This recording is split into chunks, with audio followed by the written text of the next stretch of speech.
नमस्कार। देश का सबसे पुराना चैनल, देश का सबसे भरोसेमंद चैनल जी न्यूज और उसी जी न्यूज पर बहस के नंबर 1 शो ताल ठोके में आपका स्वागत है। मैं हूं दीपक चौरसिया।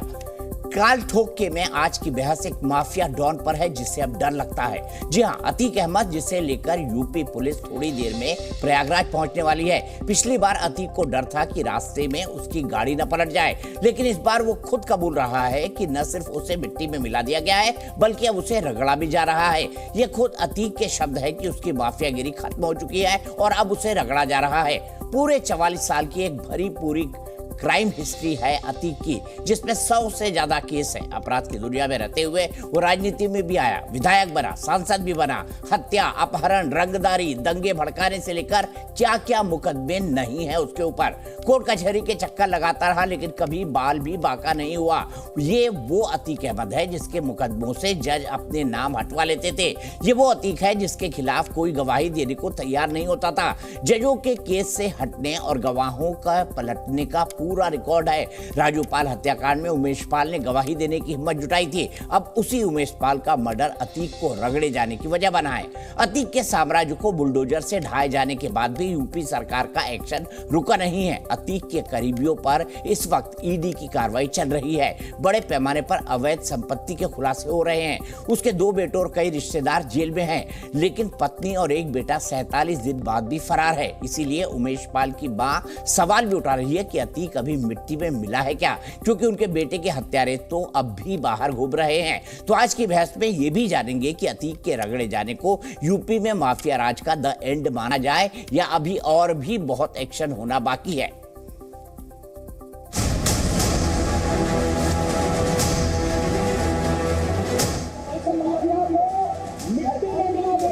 उसको कहाँ मट्टी में मिला पाए, वो अभी धुरंधर की तरह खड़ा है, उसका भाई खड़ा है। सरकार ने कहा मट्टी में मिला देंगे, तो मट्टी में तो मिल गए, अब मट्टी में मिलने के बाद रगड़े जा रहे हैं। मैं नहीं समझती कि उसको रगड़ा जा रहा है। हमारा परिवार पूरी तरह से बर्बाद हो गया। इस तरह से मेरी आदमी की हत्या की है। मैं भी चाहती हूँ कि इनका भी इनकाउंटर हो या फांसी की सजा दिलाई जाए।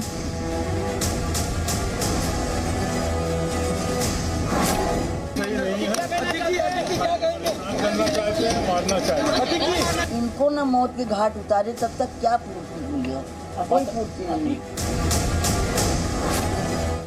माफियागिरी की समाप्ति पहले ही हो चुकी थी, अब तो खाली रगड़ा जा रहा है। मुख्यमंत्री जिस तरीके की जबान बोलते हैं कि हम मिट्टी में मिला देंगे, ये जबान मुख्यमंत्री को मुनासिब नहीं देती है।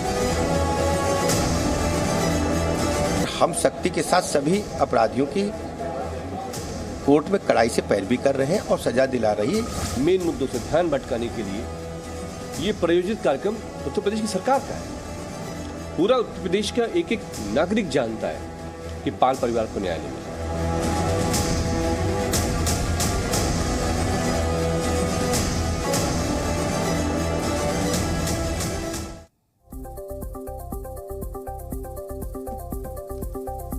तो अतीक अहमद वल्द फिरोज अहमद तांगेवाला, बाप तांगा चलाता था। अतीक अहमद पढ़ा लिखा नहीं है, 10वीं फेल है, लेकिन फिर भी विधायक बना, सांसद बना। उससे भी बड़ी बात क्या है, 150 करोड़ से अधिक की उसकी संपत्तियों का पता चल चुका है और संपत्तियां अभी पता लगना बाकी है।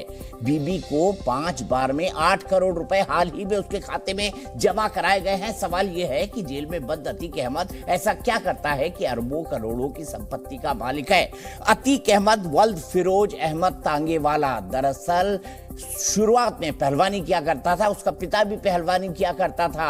तांगेवाला था इलाहाबाद के अंदर और चांद बाबा का मर्डर करके इसने क्राइम की दुनिया में कदम रखा। तो आइए इसी के गुनाहों का हिसाब करते हैं। हमारे साथ कई सारे खास लोग जुड़ेंगे। मेरे साथ प्रेम शुक्ला जी जुड़ चुके हैं, जो कि भारतीय जनता पार्टी के राष्ट्रीय प्रवक्ता हैं। राजकुमार भाटी जी हैं, प्रवक्ता है समाजवादी पार्टी के। अतीकुर रहमान साहब हैं, इस्लामिक स्कॉलर हैं। DK तुबे साहब हैं, राजनीतिक विश्लेषक है। अरविंद जैन है, पूर्व DGP हैं यूपी के। और साथ ही साथ इस वक्त मैं सबको सुनाना चाहता हूं। उमेश पाल जिनकी हत्या की गई है इतने खौफनाक तरीके से, उनकी पत्नी जयापाल जी मेरे साथ जुड़ी हुई हैं और उसके साथ ही साथ मेरे साथ राजू पाल के परिवार से भी कुछ लोग जुड़ेंगे। लेकिन सबसे पहले जया जी, मैं सबसे पहले आपसे जानना चाहता हूं, माता जी का बयान में सुना मैंने, उन्होंने कहा कि मिट्टी में तो अभी मिलाया नहीं गया है। आपको भी लगता है कि मिट्टी में मिलाने की प्रक्रिया शुरू हो गई है, कोशिश शुरू हो चुकी है, अब उसको मिट्टी में मिलाया जाना तय है? जी हाँ, मिट्टी में तो ज़रूर मिलाना चाहिए, क्योंकि ये चीज़ जो जघन्य हत्या हुई है ये होनी नहीं चाहिए थी। और जिस तरह से इन्होंने हत्या करवाई है, तो मैं सरकार से और यानी शासन प्रशासन दोनों से ही यही मांग करूँगी कि जो है मेरे आदमी की हत्यारों को जो है फांसी की सज़ा ज़रूर सुनाई जाए, क्योंकि उनकी कहीं ना कहीं ये इच्छा तो थी कि इसका आतंक ख़त्म हो और जो कि समाज के सभी लोग डरे हुए थे। और आज जो मैंने खुलकर के सामने कह रहे हैं कि या अतीक अहमद ने मेरे साथ ऐसे किया, अतीक अहमद ने ऐसे किया, ये सब आपको पता ही होगा। तो मैं भी यही चाहूँगी कि मेरे आदमी के कहे हुए वचनों को पूरा करे प्रशासन, और बाकी कोई चीज़ छुपा नहीं हुआ, सब कुछ सामने है। जी, राजू पाल की जब हत्या हुई थी तो उमेश पाल जी उसके चश्मदीद थे, गवाह थे, उन्होंने देखा था। अतीक अहमद के खिलाफ पहला शख्स जिसने इस तरह की गवाही दी है वो उमेश पाल थे। तो क्या था उनके मन में, आप हमारे साथ बता पाएंगी? वो तो राजू पाल को इंसाफ दिलाना चाहते थे, क्योंकि उनकी हत्या जिस प्रकार से हुई थी, तो वो जो है चाह रहे थे कि मैं राजू पाल को उनके कातिलों को सज़ा दिलवाऊं। तो फ़िलहाल उन्होंने काफ़ी कोशिश किया और आज वो उनके अपहरण के केस में जो उम्र कैद की सज़ा भी सुनाई गई, लेकिन ये सज़ा वांछित नहीं, मेरे समझ से वांछित नहीं था। इनकी सज़ा तो यही होनी चाहिए कि इनको भी फांसी की सज़ा होनी चाहिए मेरे मानने से। और बाकी शासन प्रशासन जो चाहती है वो सब स्वीकार है। फिर उमेश पाल जी ने लंबे समय तक इस केस के मुख्य गवाह भी रहे, अपनी वकालत भी किया करते थे और लंबे समय तक धमकियों का सामना भी किया। क्या क्या बताया था उन्होंने आपको? देखिए, मेरे पति ने तो बहुत कुछ मुझे तो नहीं बताया, लेकिन जो मैंने उनके दोस्त यार थे या उन्होंने कागज़ पत्र जिन्होंने मान्य अधिकारियों, आला अधिकारियों को लिख करके भेजा, और उससे पता चलता है कि हाँ, उनका कहीं ना कहीं इनका किरदार ज़रूर रहा अतीक अहमद का। तो इसी की वजह से ये बराबर इनसे लड़ते रहे, और जो कि अपहरण केस की अपनी खुद की पैरवी खुद कर रहे थे अपने। तो आज ये कुछ समय से जो है ये बराबर जाने लगे, जिसके कारण से आज रैकिंग हुई। रैकिंग होने के बाद इन्होंने मिल कर के हत्या भी मेरे आदमी की करवा दिया। अशरफ अतीक अहमद का बेटा इसमें पूरी तरह से साफ दिख रहा है।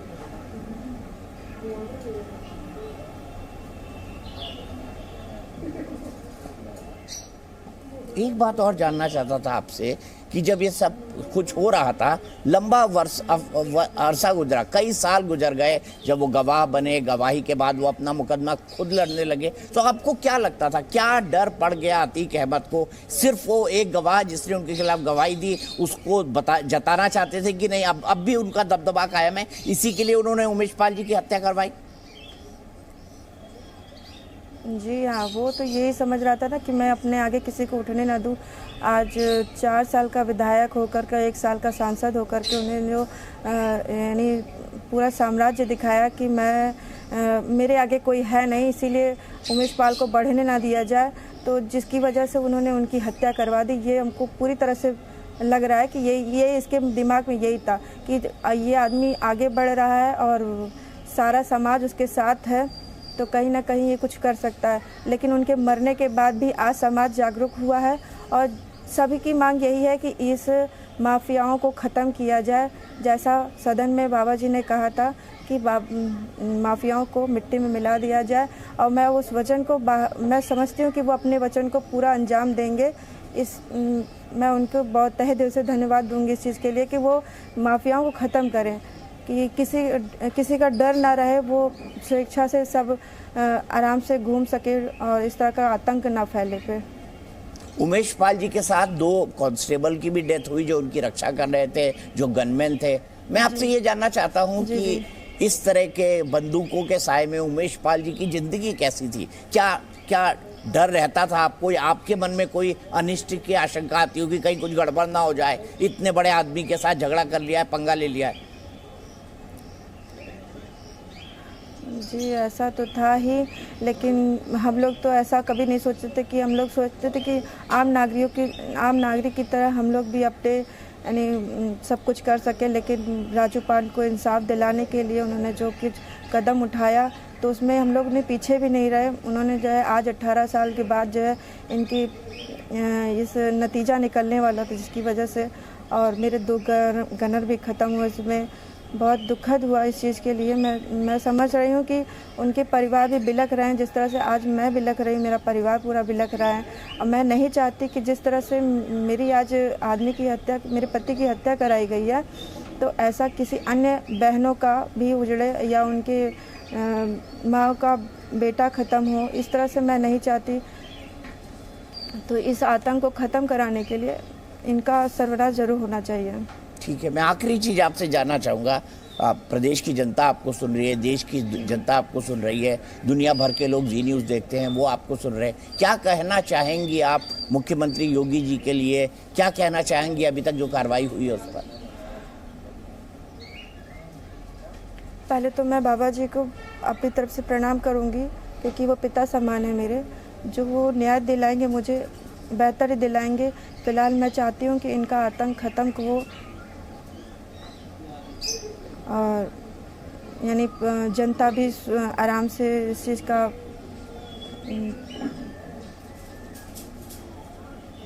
कर गया। ठीक है जया जी, बहुत बहुत शुक्रिया। लेकिन आप हौसला रखिए, हिम्मत रखिए, क्योंकि हिम्मत ही जो है सब कुछ होती है। आपके परिवार के ऊपर बहुत बड़ी विपत्ति की घड़ी आई है। हम आपका दुख और दर्द दोनों समझते हैं और उम्मीद करते हैं कि जिस काम का बीड़ा उमेश पाल ने उठाया था वो काम अब पूरी तरह से ख़त्म होगा, यानी माफिया राज का खात्मा होगा। और इसी पर बहस करते हैं, सीधे चलते हैं हमारे पैनल के पास। पैनल में मैंने आपको बताया कौन कौन है हमारे साथ। प्रेम शुक्ला जी हैं, राजकुमार भाटी जी हैं, अतीकुर रहमान है, DK दुबे हैं, अरविंद जैन साहब है। सबसे पहले भाटी जी, मेरा सवाल आपसे है, क्योंकि आपकी पार्टी के संबंधों के चलते जो हाल ही के दिनों में विवरण आए हैं कि समाजवादी पार्टी के जमाने में अतीक अहमद का कितना आतंक था, और वो आतंक ऐसा नहीं था 2012 से 2017 तक, भले वो आपकी पार्टी में ना हो, लेकिन उसकी दबंगाई चलती थी उत्तर प्रदेश के समाजवादी पार्टी के अखिलेश यादव के शासन में भी। इसके कई प्रमाण आपको मिल जाएंगे अब सोशल मीडिया पर।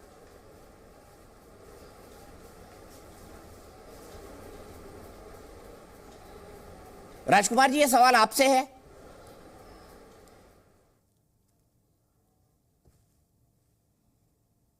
ठीक है, जैन साहब के पास चलता हूं। जैन साहब, मिट्टी में मिलने की प्रक्रिया शुरू हो चुकी है? जी हाँ, बिल्कुल हो चुकी है, और प्रदेश की जनता, देश की जनता इसको बहुत ध्यान से देख रही है। ये कार्रवाइयां अगर पहले हुई होती तो आज इतना ये बड़ा माफिया न बना होता। प्रयागराज क्षेत्र में इसका बड़ा भारी आतंक है, और उस आतंक के पूरा साम्राज्य पे चोट की जा रही है, हर तरफ से चोट की जा रही है। डेवलपमेंट अथॉरिटी भी चोट कर रही है, पुलिस विभाग भी कार्रवाई कर रहा है, इनके गुर्गों की संपत्तियां आइडेंटिफाई हो रही हैं।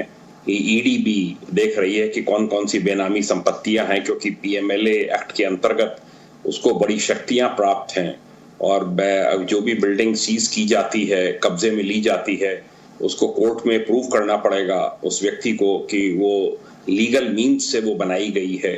तो ये जो कार्रवाइयां हो रही हैं चौतरफा, इसके इकोनॉमिक एम्पायर पे भी चोट पहुंच रही है। इसके फैमिली मेंबर्स जो कि क्राइम सिंडिकेट में इन्वॉल्व थे, उनके खिलाफ भी कार्रवाई हो रही है। जो कुछ मेन शूटर्स अभी भी बचे हुए हैं, जिनके लिए रेड्स लगातार जारी हैं, टीमें लगी हुई हैं, और मुझे पूरी उम्मीद है कि उसमें भी सक्सेस मिलेगी। और धीरे धीरे ये लाए जा रहे हैं। इनका पुलिस कस्टडी रिमांड होगा। पुलिस कस्टडी रिमांड से जो भी लूज एंड्स हैं इन्वेस्टिगेशन में, उनको पूरा किया जाएगा। 161 के बयान इसके ऑन कैमरा दर्ज होंगे। वो बड़ी इंपॉर्टेंट एविडेंस होगी जो कि कोर्ट में प्रस्तुत की जाएगी। ठीक है जैन साहब, मैं आपके पास आऊंगा। एक बार मेरा पैनल मेरे से जुड़ जाए कि कमेंट में सबसे ले लूं। बड़ा पैनल है मेरे पास इस वक्त। अरविंद जैन साहब, मैं आपसे जरूर जानूंगा कि उत्तर प्रदेश में राजनीति का अपराधीकरण या अपराधियों का राजनीतिकरण, इस सवाल पर मैं आऊंगा। भाटी जी मेरे साथ है, प्रेम शुक्ला जी मेरे साथ है। शुरुआत उनसे ही कर लेते हैं। प्रेम शुक्ला जी, मुझे बताइए, ये जो कार्रवाई शुरू हुई है तो आप कहेंगे मिट्टी में मिल गया, ये तो अतीक कह रहा है, लेकिन अभी तो मिट्टी में मिलने की प्रक्रिया शुरू हुई है। निश्चित तौर पर मिट्टी में मिलने की प्रक्रिया प्रारंभ हुई है, अभी मिट्टी में पूरी तरह से मिलना बाकी है। ठीक है राजकुमार भाटी जी, मेरा सीधा सवाल आपसे, 2012 से 2017 तक आपका ये पॉलिटिकल स्टैंड रहता है कि अतीक अहमद हमारी पार्टी में नहीं था, लेकिन उसकी दबंगाई इलाहाबाद, लखनऊ में आपकी अखिलेश यादव के शासनकाल में भी भरपूर 2012 से 2017 तक रही है, और इस मामले में कई सारे प्रमाण भी सामने आए हैं।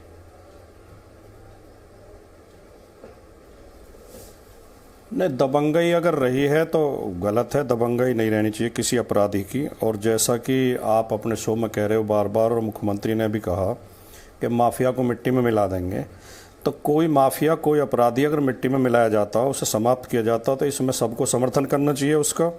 लेकिन भारतीय जनता पार्टी केवल भाषणवीर हैं, ये लोग भाषण, ये केवल हेडलाइन बटोरने के लिए इस तरह के एक दो बयान दे देते हैं, हो तो कुछ नहीं है, होना जाना कुछ नहीं है। तो अतीक अहमद का कुछ नहीं हुआ अभी तक? चलो ठीक है, आप अतीक अहमद का कुछ नहीं हुआ, इसका मतलब जब हो जाएगा, जब सबको पता चल जाएगा, जब हो जाएगा, जब सबको पता चला जाएगा। अभी उमेश पाल के हत्यारे तक गिरफ्तार नहीं हुए हैं, 2 महीने हो गए हैं। अब इस पर आप ताली बजाए जाए, कोई ताली बजाए, खुश हुए जाए तो हुए जाए। ना तो उत्तर प्रदेश में अपराध कम हुए हैं, ना तो पुलिस का रवैया बदला है, ना तो आम आदमी की सुनवाई हो रही है। रोजाना किसी दिन का अखबार उठा के पढ़ लो आप, 2-4 खबरें आपको ऐसी मिलेंगी कि कोई घटना हुई, रिपोर्ट लिखाने थाने में गए, पुलिस ने रिपोर्ट नहीं लिखी, या तो आदमी ने सुसाइड कर लिया, या आदमी धरने पर बैठ गया, शिकायत कर रहा है। उत्तर प्रदेश में बुरे हालात हैं। अब यही नोएडा में एक महिला की हत्या कर दी, उसे मिट्टी में दबा दिया, उसके परिजन थाने गए तो उन्होंने धमका के भगा दिया पुलिस ने कि चलो तुम्हारी लड़की भाग गई है, उसे तलाश करके लाओ। और वो भटकते रहे 10 दिन तक, और 10 दिन बाद बारिश हुई, मिट्टी हटी, कुत्तों ने उसे खींच दिया, तब जाके भेद खुला। ये तो पुलिस की कार्यशैली है। और मेरे पास, चलिए मैं आपके पहले सवाल का जवाब लेता हूं। आपने वाजिब सवाल उठाया है कि उमेश पाल के शूटर अभी तक गिरफ्तार नहीं हुए हैं। प्रेम शुक्ला जी, क्यों नहीं हुए बताइए? यह सवाल समाजवादी पार्टी भी उठा रही है। निश्चित तौर पर उनको जो है जमीन में होंगे, आसमान में होंगे, जहां भी होंगे उनको ढूंढ कर निकाला जाएगा। और आदरणीय योगी आदित्यनाथ जी के कार्यकाल की पुलिस पूरी जो है दक्षता के साथ उनकी तलाश कर रही है। अब जैसा श्रीमान राजकुमार भाटी जी कह रहे हैं, जो जिस कारण उमेश पाल जिस कांड में गवाह थे, राजू पाल हत्याकांड में, राजू पाल हत्याकांड हुआ 2005 में, दिन दहाड़े हुआ, कई किलोमीटर उसको दौड़ाकर तब मारा गया, सबने देखा। लेकिन समाजवादी पार्टी का शासनकाल था, तब तक अतीक अहमद को नामजद नहीं किया उस हत्याकांड में। नामजदगी हुई जब बहुजन समाज पार्टी की सरकार आई, तो ये ऊपर से कह रहे हैं साहब अपराध तब नहीं था, आज अपराध हो गया है। दूसरा, 2012 में जब बेल एप्लीकेशन फाइल किया अतीक अहमद ने, तो 11 इलाहाबाद हाईकोर्ट के 11 जजेस ने उसके बेल एप्लीकेशन की सुनवाई से स्वयं को अलग कर लिया, रिक्यूज कर लिया, क्योंकि उसकी दबंगई इतनी जबरदस्त थी। और उसके बाद वो गिरफ्तार कैसे हुआ 2016 में? जो इलाहाबाद हाईकोर्ट के तत्कालीन चीफ जस्टिस थे, जस्टिस दिलीप भोसले, वो जा रहे थे कहीं सड़क मार्ग से, और अतीक अहमद के कारवां के लोगों ने उनके साथ बदतमीजी की।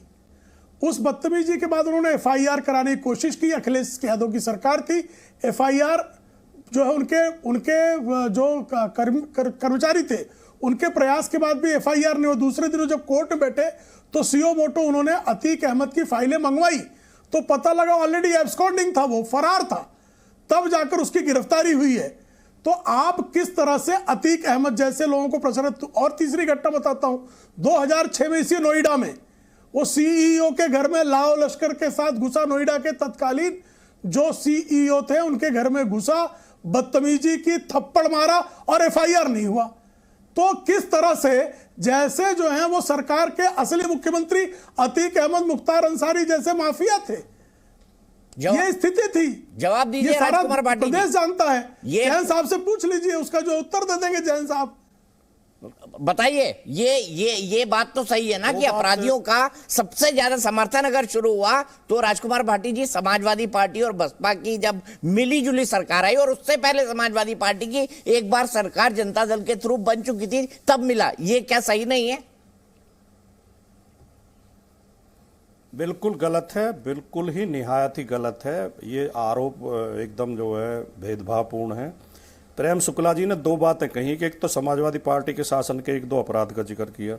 अभी कल ही बलिया में छात्र नेता हेमंत यादव की सरेआम गोलियां बरसा के हत्या कर दी गई। क्या अब रामराज आ गया है? अभी 2 दिन पहले मेरठ में विष्णु गुजर नाम का लड़का है, विष्णु गुजर की गोलियां मार के हत्या कर दी गई। कितनी हत्याएं रोजाना हो रही हैं। फिर इन्होंने कहा अतीक अहमद की दबंगई। 2018 में यही माननीय योगी आदित्यनाथ जी उत्तर प्रदेश के मुख्यमंत्री थे। अतीक अहमद ने एक व्यापारी को उठवा के उसके घर से जेल के अंदर बुलवाया, वो जेल में था। जेल के अंदर रजिस्ट्रार गया, उसकी रजिस्ट्री करा ली, जमीन लिखवा ली उसकी अपने नाम। और ये मतलब अगर अपराध हो रहा है तो अपराध को रोकने की देखिए चिंता सबको होनी चाहिए, लेकिन जब ये केवल राजनीति करते हैं, हर चीज पर राजनीति करते हैं। समाजवादी पार्टी के शासनकाल में ये होता, समाजवादी पार्टी से ज्यादा अपराध अब हो रहे हैं। जब आप रोक के दिखा दोगे तो आपको तारीफ मिलेगी। केवल डायलॉग बोल सकते हैं बढ़िया, वो डायलॉग लोगों को अच्छे लगते हैं, लेकिन होना कुछ नहीं है।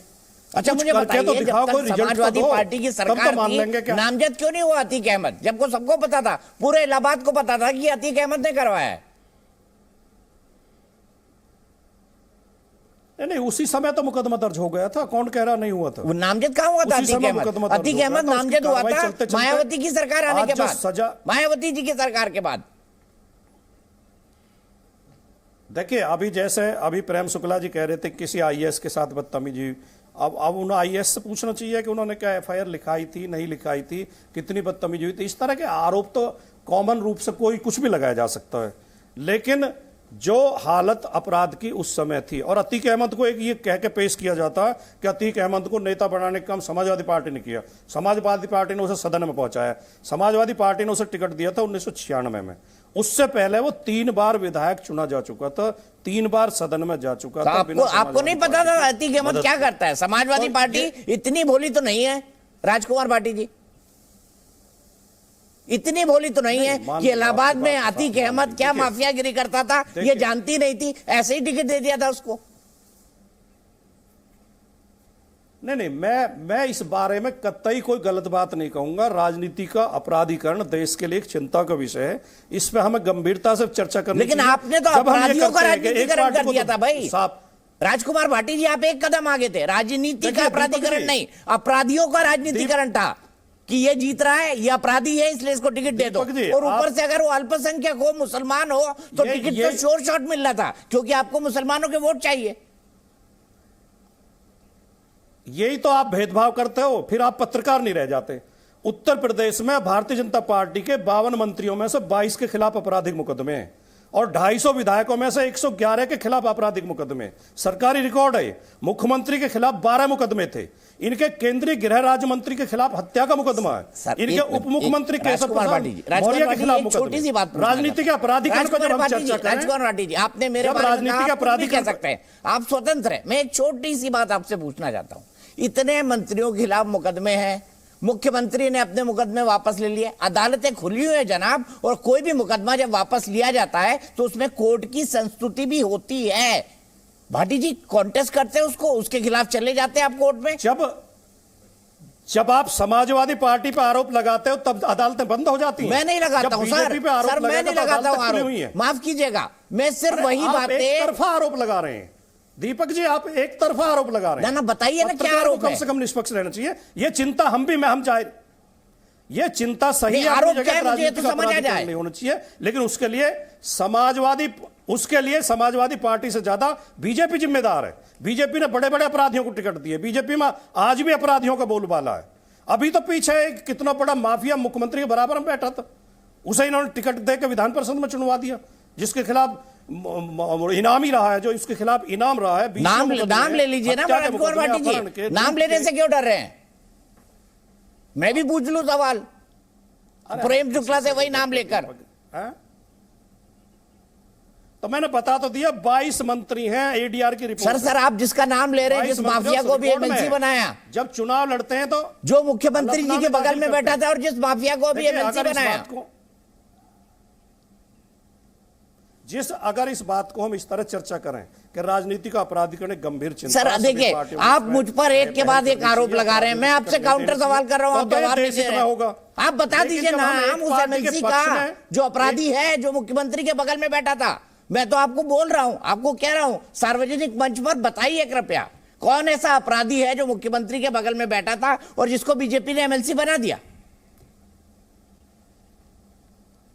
मैं अभी फोटो निकाल कर दिखा दूंगा आपके चैनल पे ही। अभी सर मैं तो नाम ही लेने का कह रहा हूं, फोटो भी दिखा दीजिए। मदद से एमएलसी बने हैं, फोटो भी दिखा दीजिए सर, नाम भी ले लीजिए। हाँ, नाम भी जब लेने की जरूरत पड़ेगी जब ले देंगे। अभी मैंने जिनके नाम लिए उन पर ही चर्चा कर लो। पूछ लीजिए आप, मैं बीच से हट जाता हूं, पूछ लीजिए प्रेम शुक्ला जी से सवाल। है या नहीं है, हत्या का मुकदमा है या नहीं है? जिस जी मैं आप कहें तो उत्तर दे दूं मैं। उसे गृह राज्य मंत्री बना देते हैं केंद्र में, क्या ये राजनीति का अपराधीकरण है या नहीं है? ठीक है, प्रेम शुक्ला जी जवाब दे दीजिए। देखिए, राजनीति के अपराधीकरण पर जब समाजवादी पार्टी बोलती है तो हंसने के अलावा कुछ नहीं आता। श्रीमान मुलायम सिंह यादव डकैती के मुकदमे में फरार रहा करते थे और कांग्रेस के कार्यकाल के दौरान श्रीमान मुलायम सिंह यादव के एनकाउंटर की तैयारी थी। ये स्वयं श्री मुलायम सिंह यादव ने 1990 के दशक में अपने साक्षात्कार में बताया था कि वो साइकिल से इटावा से दिल्ली अपनी रक्षा के लिए गांव की पगडंडियां पकड़कर आए थे। मेरे साथ कई सारे खास मेहमान जुड़े हुए हैं, मैं उनको फिर से इंट्रोड्यूस करा देता हूँ। अतीकुर रहमान साहब मेरे साथ है, मेरे साथ शादाब चौहान भी है, मेरे साथ जैन साहब भी है जो कि पूर्व डीजीपी है। और आप ये देख रहे हैं, तस्वीरें आ रही हैं, ये तस्वीरें अतीक अहमद की बाहर आने की। नहीं, ये तस्वीर पुरानी है, माफ कीजिएगा, मुझे कंफ्यूजन हुआ कि ये लाइव तस्वीर है। मैं सीधे यहां से चलता हूं अतीक भाई के पास। अतीक भाई मुझे एक बात बताइए। मेरी बात रखने दी जाए। जी प्रेम शुक्ला जी बात मेरी बात रखने दी जाए। देखिए, बहुत जो वहां पर जो उत्तर प्रदेश के अपराध का अतीक अहमद के अतिरिक्त भी आप एनसीआरबी के आंकड़े देखिए। 2016 में महिलाओं के विरुद्ध 59,853 अपराध हुए थे, जो कि 2021 में घटकर 49,385 हो गए। 10,000 अपराध, आबादी बढ़ रही लेकिन अपराध घटता है। वर्ष 2019 में आप देखेंगे तो उसके बाद बच्चों के विरुद्ध जो अपराध का क्राइम रेट है उसमें भी इसी तरह से उत्तर प्रदेश 28वें स्थान पर रहा और उसमें जो है अपराध के मामलों में 20% के आसपास गिरावट आई। इसी तरह से साइबर थानों के जो अपराध है उनकी भी संख्या में कमी आई, हत्या की संख्या में कमी आई। तो लगातार संख्या में भी कमी आई और अपराधियों के खिलाफ लगातार कार्रवाइयां हुई। मुख्तार अंसारी को पंजाब के जेल से लौटने में डर लग रहा था, अतीक अंसारी को साबरमती जेल से लौटने में डर लग रहा है, जबकि यही Atiq Ansari chief justice Allahabad high court के गाड़ी के साथ इनके कारवां के लोग बदतमीजी कर देते थे और एफआईआर नहीं होती थी। तो ये किस बात का प्रतीक है, किस बात का प्रमाण है? इस बात का प्रमाण है कि योगी आदित्यनाथ जी के कार्यकाल में अन्य कार्यकालों की तुलना में सुशासन आया है, विशेषकर सपा बसपा के कार्यकाल की तुलना में, और उसमें और अधिक सुधार के लिए सतत कार्य हो रहा है। ठीक है, मैं जैन साहब के पास इसी सवाल के साथ चलता हूं। जैन साहब, प्रेम शुक्ला जी का दावा तो ऑब्वियसली एक पॉलिटिकल दावा है, वो भारतीय जनता पार्टी के राष्ट्रीय प्रवक्ता है। क्या आज ग्राउंड पर आप ये महसूस कर रहे हैं, उत्तर प्रदेश के पूर्व डीजीपी हैं, कि हाँ सिचुएशन जो पहले यही पुलिस थी जिसके 24 अधिकारियों को निकाला गया क्योंकि अतीक अहमद और उसके खानदान की पिछले कई सालों में लगातार मदद कर रहे थे, क्या ये जो दावा प्रेम शुक्ला जी कर रहे हैं इसमें दम है? दम है इसमें। ये तो नेशनल क्राइम रिकॉर्ड ब्यूरो ने आंकड़े जारी कर दिए हैं। मर्डर्स में गिरावट है, जो दंगे होते थे पहले प्रदेश में जिससे हिंदू मुस्लिम दोनों प्रभावित होते थे, आज की तारीख में मैं देखता हूं मुस्लिम जो हैं वो हिंदुओं के जुलूस को वेलकम कर रहे हैं, हिंदू मुस्लिम्स के जुलूसों को वेलकम कर रहे हैं। यही हमारी पुरानी परंपरा रही है। तो ये तो आज की तारीख में कहीं कोई दंगे फसाद नहीं है।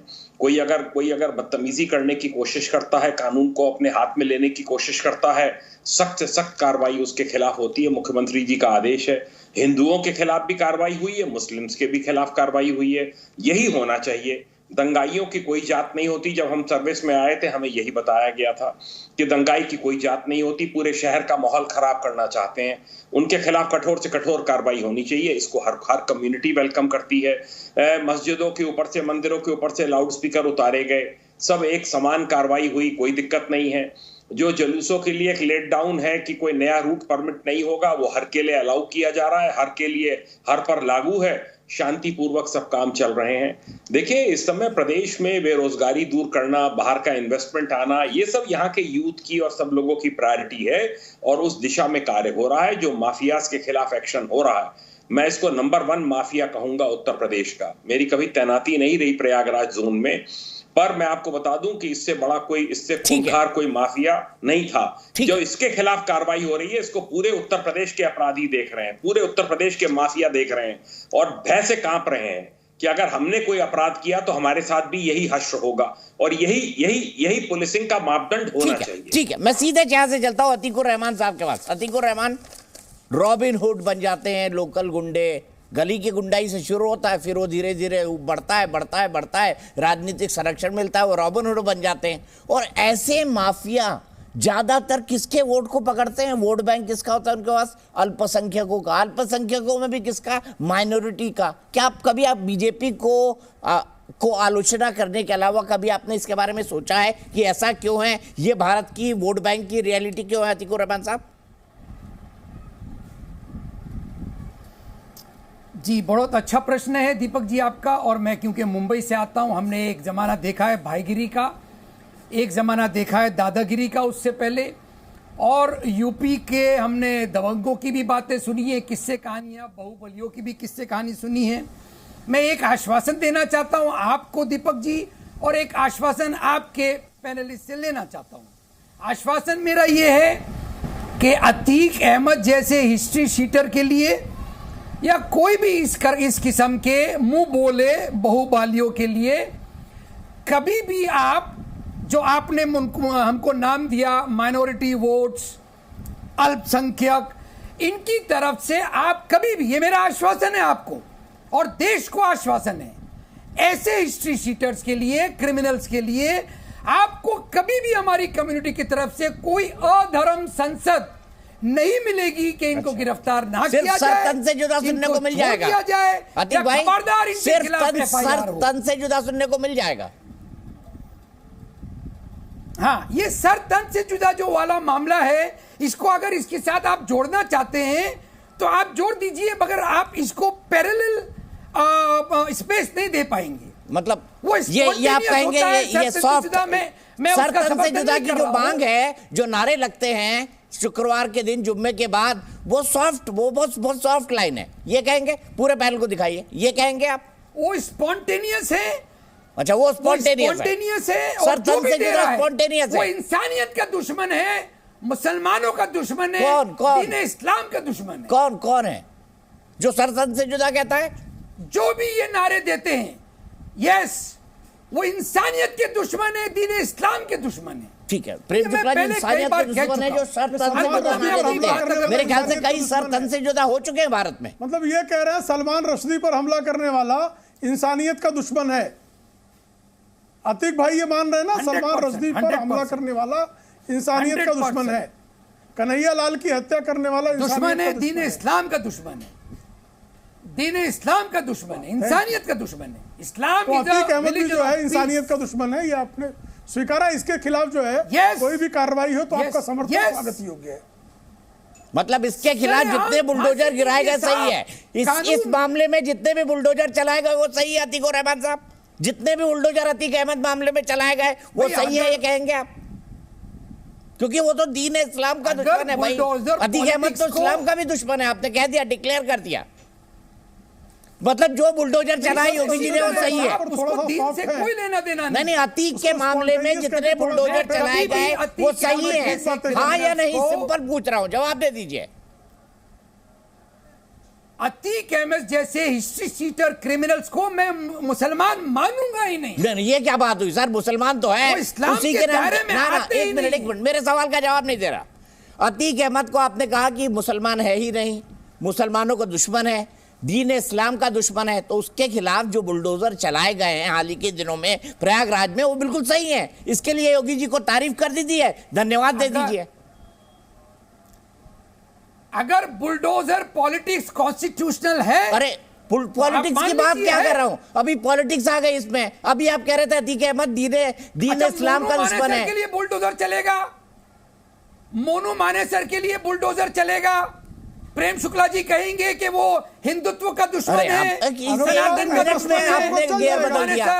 जिसके लिए अधर्म संसद हुई, कोई भी संपत्ति कुर्क होने की बारी आ गई तो चला देंगे, मोनू मानेसर की गिरफ्तारी होगी, उसके लिए कोई अधर्म संसद नहीं होगी, उस अधर्म संसद के आगे प्रशासन झुकेगा नहीं। बोलिए प्रेम अधर्म संसद एक ही होती है जो मैंने आश्वासन दिया इस्लामी करता है। अधर्म संसद जमीयत इस्लामी करता है, तबलीगी जमात करता है। मैंने आपको आश्वासन दिया योजनाएं बनती है जिसमें डॉक्टर जैसे लोग पैदा होते हैं। कोई मुसलमान आपकी औकात तो करके देख लेना, खड़ा होगा कि उसकी गिरफ्तारी ना हो, तो करके देख ले। आप मोनू मानेसर के लिए ये बात कहेंगे? तो करके देख ले, नहीं कहेंगे। ये वो जमाना नहीं है कि याकूब मेमन की जो है शव यात्रा में आप अल्लाह अकबर का नारा निकाल के निकलेंगे। अगर आपकी औकात हो तो कर लीजिए। दीपक जी आगे अपनी औकात पर, औकात आपकी हो तो कर लीजिए। आप इनसे माफी, भारत का नागरिक जाग गया, बात लेके आ गए, भारत का नागरिक जाग गया, जागृत हो गया, की गिरफ्तारी मजहबी अपराधियों को भी माफ करने के लिए तैयार नहीं है। मोनू मानेसर सनातन का दुश्मन है या नहीं है? सनातन का दुश्मन कहां से आ गया अतीक भाई? अभी आपने गियर बदल दिया। इंसानियत का दुश्मन है। कोई भी अपराधी जो है वो मानवता का दुश्मन होता है। आप उसके लिए स्पेशली जो है मोनू मानेसर क्यों दिख रहा है? मैं तो आपसे ये पूछ रहा हूँ, दाऊद इब्राहिम इंसानियत का दुश्मन है कि नहीं है? छोटा शकील इंसानियत का दुश्मन है कि नहीं है? टाइगर मेमन इंसानियत का दुश्मन है कि नहीं है? याकूब मेमन इंसानियत का दुश्मन है कि रहमान साहब जवाब याकूब मेमन की शव यात्रा में जो लोग हैं वो इंसानियत के दुश्मन है कि नहीं?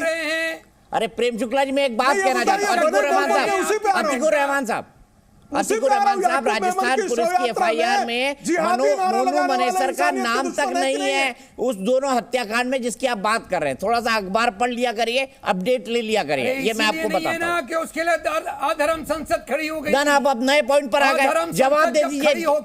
चलिए मैं आगे चलता हूँ, मुझे पता है यही प्रॉब्लम है। आप 2 मिनट में बोले। याद रहता है ये मजहबी जो जिहादी हैं उनको दाऊद इब्राहिम का नाम लिया तो इनकी पैंट गीली हो गई साहब। नाम नहीं लिया कि दाऊद इब्राहिम इंसानियत का दुश्मन है, छोटा शकील इंसानियत का दुश्मन है कह दे, याकूब मेमन इंसानियत का दुश्मन नहीं कहा, मुंह से आवाज नहीं निकली। याकूब मेमन के लिए जो नारे लगा रहे थे उनके साथ इफ्तार करते हैं। आज तक किसी ने आतंक से नहीं जोड़ा। अतीकुर रहमान साहब ये बात मत करिए प्लीज, मैं ऑब्जेक्ट करता हूँ शब्द पर। आपने माइनॉरिटीज को जोड़ा है क्रिमिनलिटी के साथ, आपने माइनॉरिटी वोट को जोड़ा है क्रिमिनल्स के साथ। जी मैंने जोड़ा है और आपने खुद माफी मांगी है उसके लिए, अभी माफी मांगी है 10 मिनट पहले।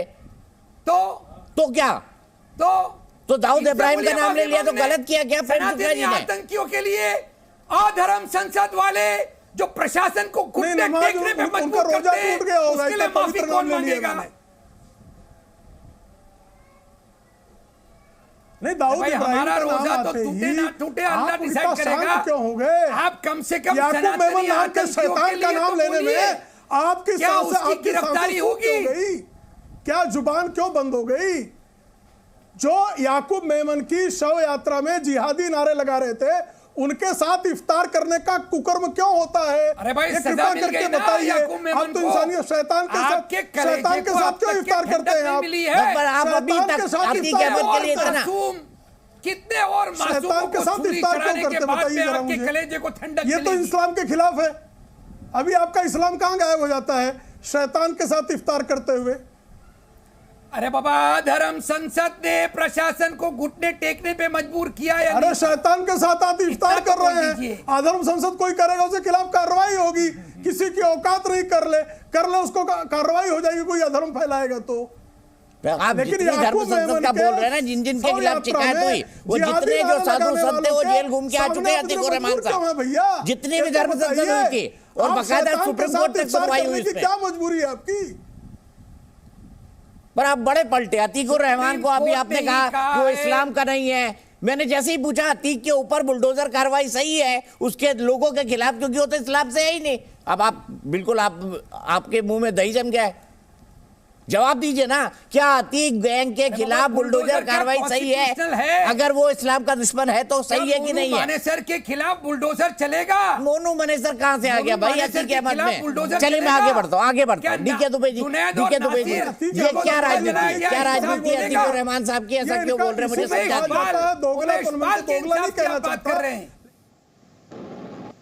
देखिए, अभी अतीकुर रहमान साहब ने एक बात कह दी। जब याकूब मेनन की बात आई तो उन्होंने कहा कि आपके कलेजे में ठंडक पड़ गई याकूब मेनन को, जैसे निर्दोषों को कितनों को और चढ़ाएंगे जिससे आपके कलेजे में ठंडक पड़ गई। अब आप सोचो, याकूब मेनन के लिए रात में अदालतें खोली गई, जजमेंट आया और वो एक मतलब अपराधी नहीं, वो डिक्लेयर्ड और मतलब कोई एविडेंस ऐसा बचा नहीं होगा, बियॉन्ड डाउट प्रूफ हुआ। और उसके विषय में अतीकुर रहमान साहब लास्ट में उनकी जबान फिसल गई और कह देते हैं कि नहीं, आपको ठंडक और कितने निर्दोषों को फांसी पर चढ़ाकर मिलेगी। ये कैरेक्टर अपने आप में बता रहा है कि क्या बोलते हैं। वो अलग बात है कि प्रेम शुक्ला जी उनसे बात कर रहे थे तो वो उनके मुंह से निकल गया, ठीक है। लेकिन दूसरी बात यहाँ पर यह भी सीधी सीधी आती है, क्या ये सच नहीं है कि पिछले 75 साल में भारत में तुष्टीकरण की राजनीति की गई? क्या ये सच नहीं है कि वोट बैंक को मस्जिदों में इकट्ठा किया जाता है? दूसरी बात जो ये कह रहे हैं कि नहीं साहब ऐसा नहीं होता, इनके यहाँ किसी धर्म संसद की आवश्यकता इसलिए नहीं होती क्योंकि मस्जिदों में ऐलान होता है और वहां पर्चे बंटते हैं। और ये वेल प्रूव्ड है पूरे देश में कि भाई तकरीर या तहरीर जो भी शब्द इस्तेमाल करते हैं वहां पर बता दिया जाता है क्या करना है। और इसीलिए उस मस्जिद में नमाज के तुरंत बाद लोग बाहर निकलते हैं और पत्थर चलाने शुरू कर देते हैं। आखिर वहां इबादत करने अगर गए हैं तो क्या ऐसा बता दिया गया है कि बाहर निकलते ही पत्थर चलने शुरू हो जाते हैं, बाहर निकलते ही दंगे होने शुरू हो जाते हैं?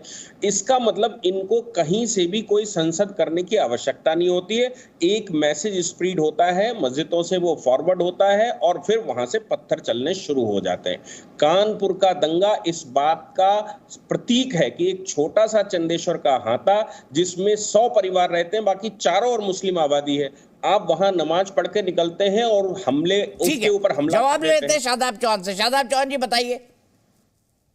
नहीं, मैं ना तो इस्लामिक स्कॉलर हूं और ना ही जिस विषय को डाइवर्ट किया जा रहा है। मैं प्रेम शुक्ला जी से 2-3 बातें अपराधियों के संबंध में पूछना चाहता हूं। उत्तर प्रदेश सरकार जो है 6 साल में टॉप 100 माफियाओं की लिस्ट जारी नहीं कर पाई। लिस्ट जारी कीजिए, सब पर समान कार्रवाई कीजिए। रोजाना बेटियों की इज्जत उत्तर प्रदेश में लुट रही है, माफिया राज चरम पर है और भ्रष्टाचार, बलात्कार, अपराध, लॉ एंड ऑर्डर को पूरी तरह से योगी सरकार मेंटेन करने में नाकाम हो चुकी है। अगर आपको लग रहा है कामयाब है तो बताइए कौन से प्रदेश में गुंडागर्दी नहीं हो रही है। लेकिन प्रेम शुक्ला साहब जो है वो चाहते हैं कि अतीकुर रहमान वो बोले और वो उनको पिन करके ऐसे शब्द बुलवाए।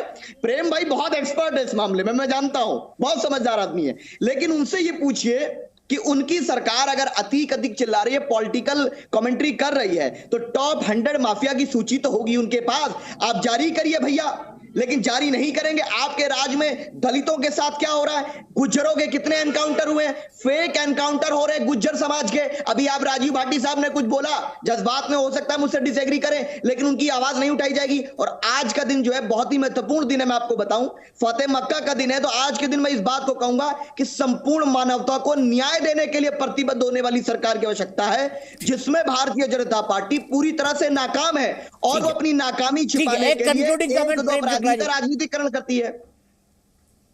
30 सेकंड। देखिए, हमको जो अतीक अहमद के समर्थकों सर्टिफिकेट तो चाहिए नहीं। अपराधियों की सूची खुद लोगों को पता है।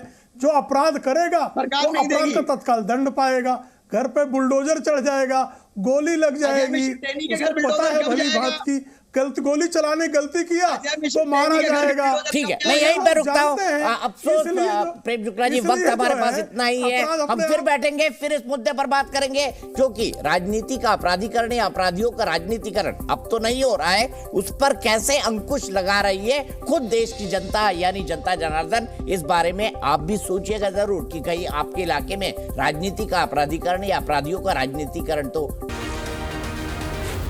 जी न्यूज़।